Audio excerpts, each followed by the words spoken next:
When a man lowers himself to kiss a woman there, what unfolds is not a moment of lust, but of reverence. It is the mind and body merging into a single expression of devotion. For many men, this act represents something far deeper than physical pleasure. It's a psychological surrender to the mystery of femininity itself. There is a quiet recognition that this is the source of life, the space of creation, the embodiment of the feminine essence. In that moment, he's not driven by hunger alone. He's drawn by a magnetic pull to connect, to honor, to feel a kind of sacred exchange that words cannot capture. He isn't just exploring your body. He's exploring a feeling, a connection, a sense of being alive in service to something greater than his own desire. A man who truly loves to please a woman there is not simply aroused, he's awakened. The experience becomes a mirror for how he views intimacy, trust, and love. He finds satisfaction not in the act itself, but in what it represents, the chance to give without taking, to express desire through devotion. This act becomes a language, one that communicates what he cannot say aloud. The lips, the tongue, the breath, each becomes a word in a sentence that says, I see you, I value you, I want to make you feel. And when he does, it's as if the rest of the world fades, the noise quiets, time slows. He is in presence, and presence, in its purest form, is love manifested physically. Men are often taught to chase, to conquer, to achieve, but in this intimate space, the energy reverses. Here, he is not taking territory, but honoring it. It's not dominance, it's devotion. When he lowers himself before you, it's an instinctive bow to something primal and powerful. It's his way of saying, you are the temple, and I am here to worship.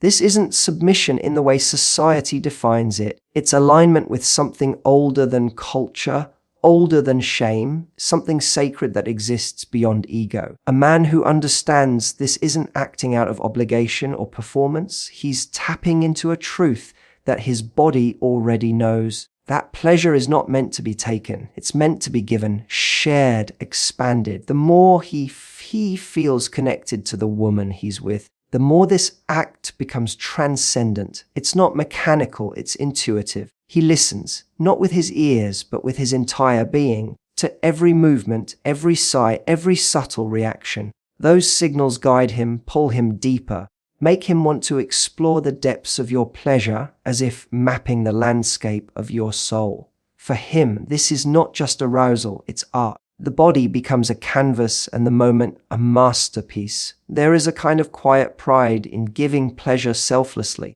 in knowing he can create waves of feeling through attention, patience, and care. And that satisfaction, seeing you melt, tremble, release, is his reward, his affirmation, his proof that in giving he becomes more. There is a profound paradox that lives within that intimate moment when a man moves downward, when his desire meets his devotion.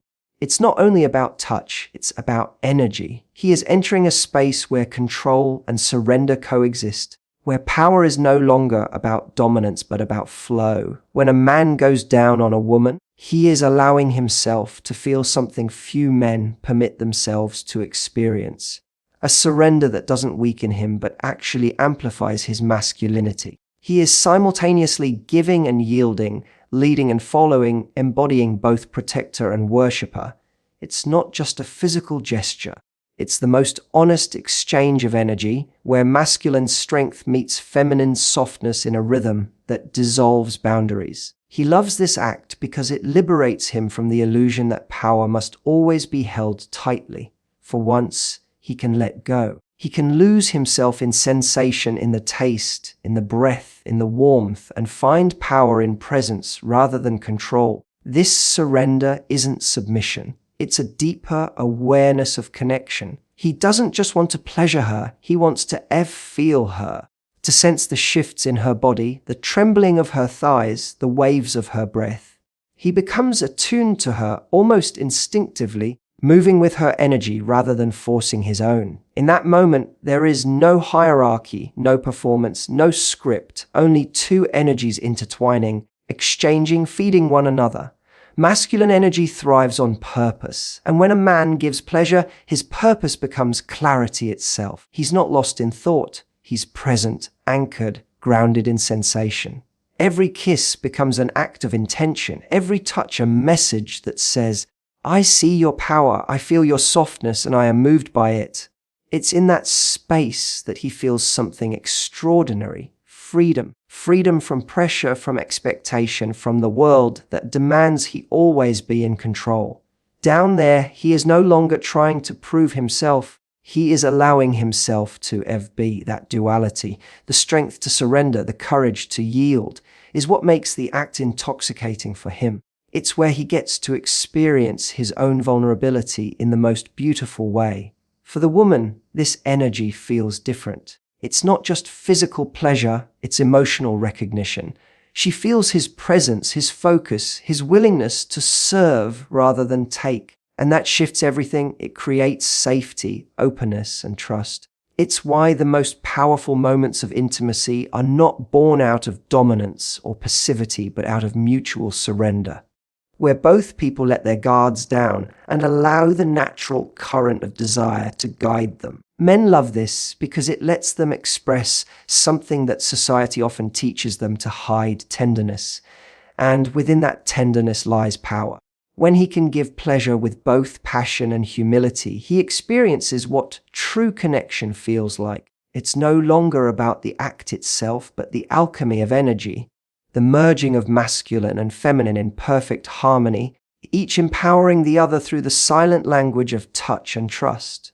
Confidence is magnetic in ways words can barely describe. When a woman carries herself with comfort in her own skin, it becomes an invisible invitation that draws a man in, not just physically, but emotionally. It's not the perfection of her body that captivates him, it's the way she owns it. A confident woman doesn't apologize for her desires, her shape, or her sounds. She doesn't hide or shrink herself. She allows herself to be seen fully without the mask of performance. That presence, the quiet power in being at ease with her own sensuality, creates a force that pulls him deeper, almost instinctively. Men are not drawn to flawless bodies. They are drawn to women who radiate acceptance, who move with the grace of someone who knows her worth without needing to prove it.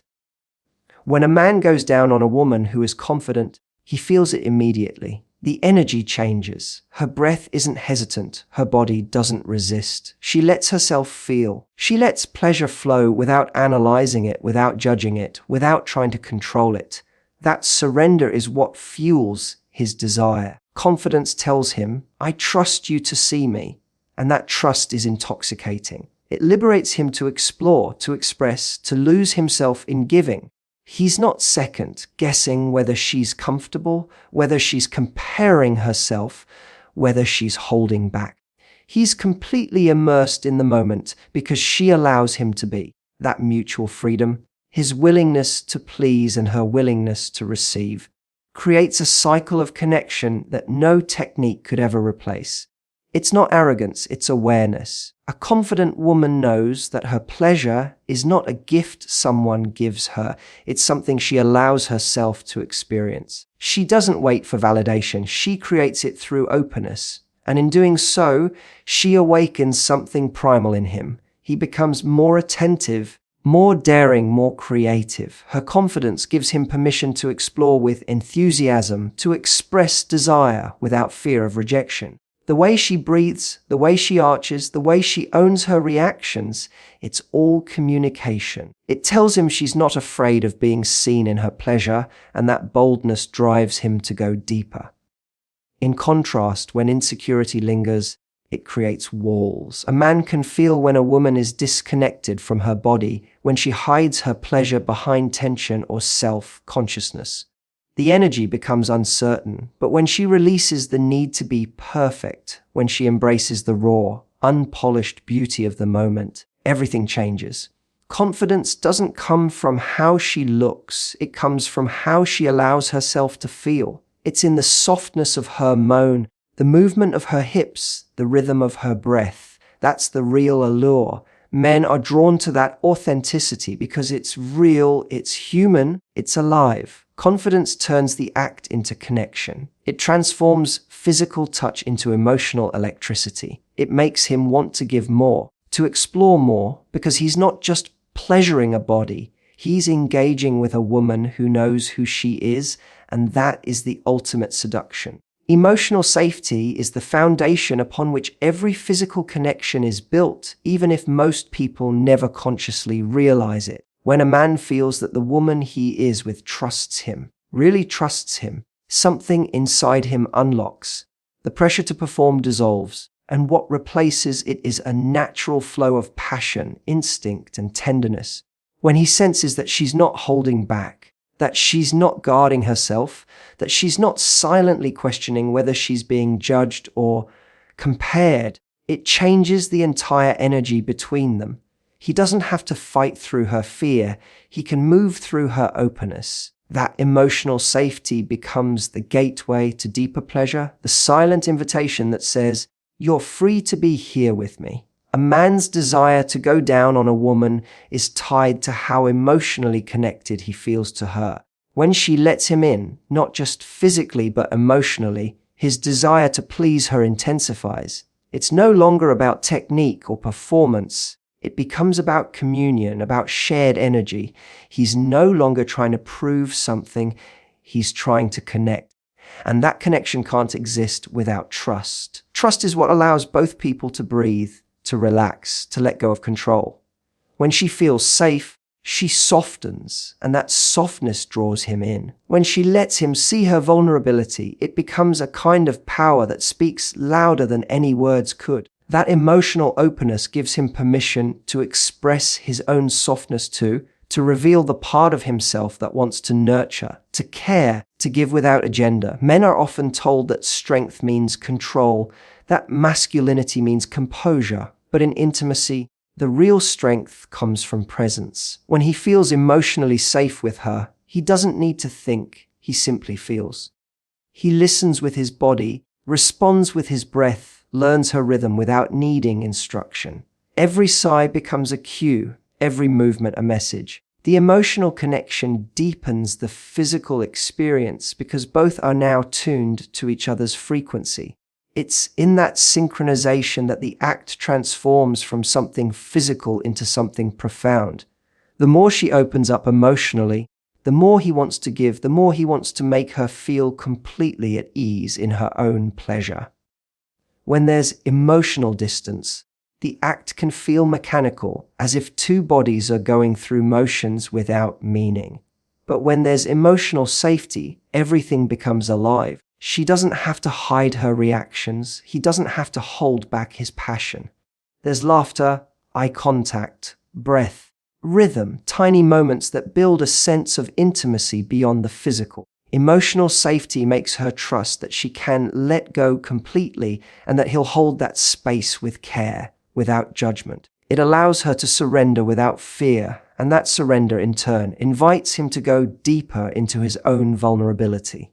In that space, pleasure stops being about control or power. It becomes about connection, about the merging of two emotional worlds into one rhythm of trust and desire that feeds both of them equally. For most men, arousal is not just visual or physical, it's deeply responsive. The act of going down on a woman is not only about giving pleasure, but also about receiving energy through her reactions.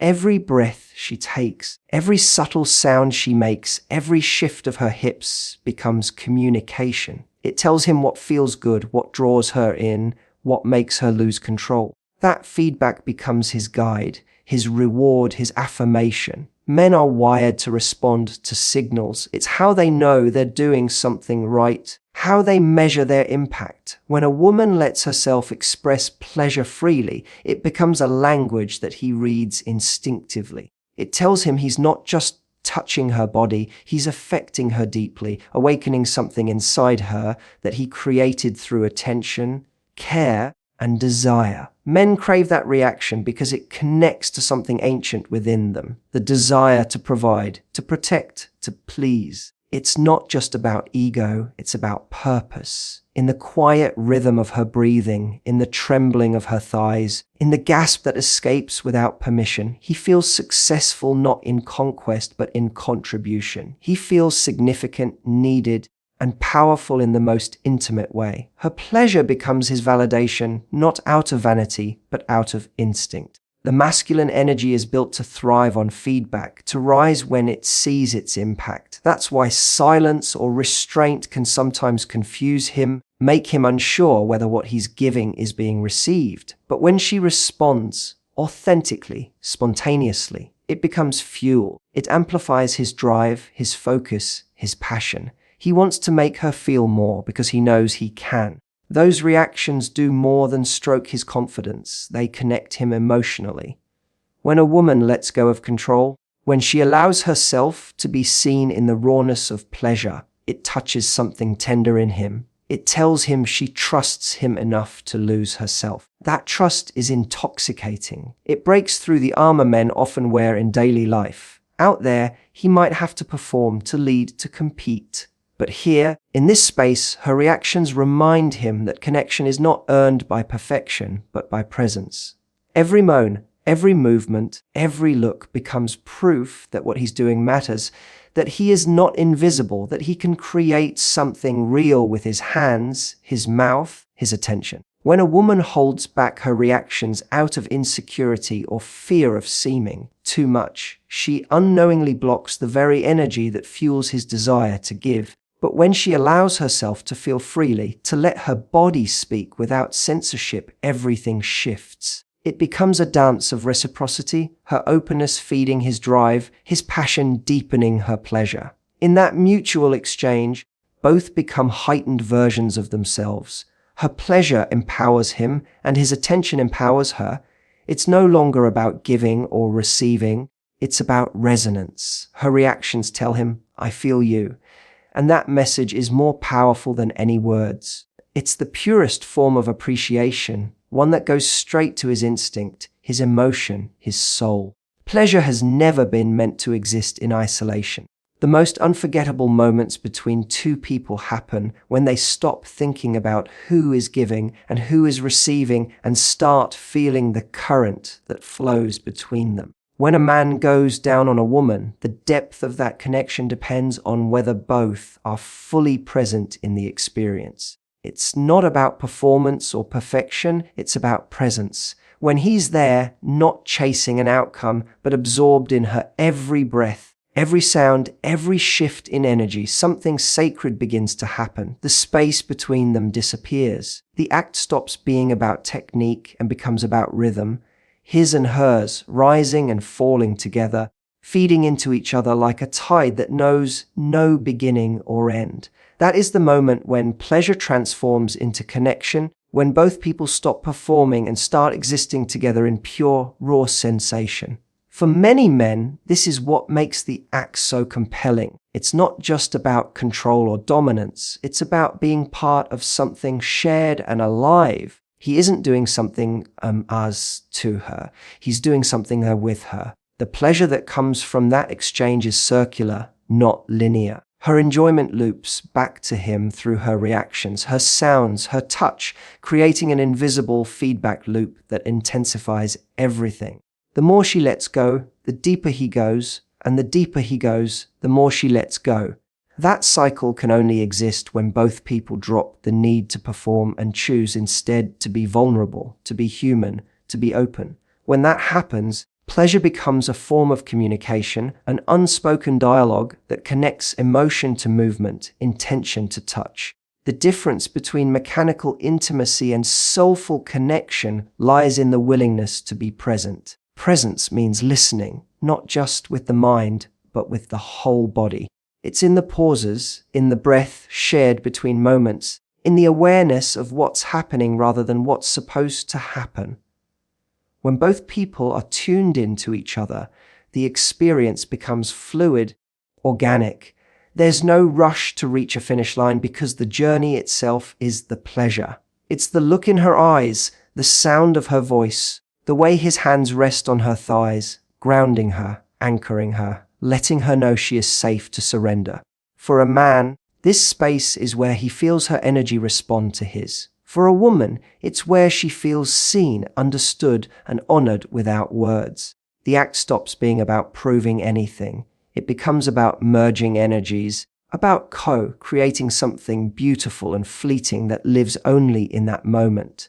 When pleasure is shared like that, it becomes something far greater than physical satisfaction. It becomes emotional nourishment, a form of connection that lingers long after the body has stilled. It's not about the act itself, it's about what it represents, the unity of giving and receiving, the exchange of trust, the reminder that true pleasure doesn't exist in separation, but in togetherness where both hearts and bodies are equally awake.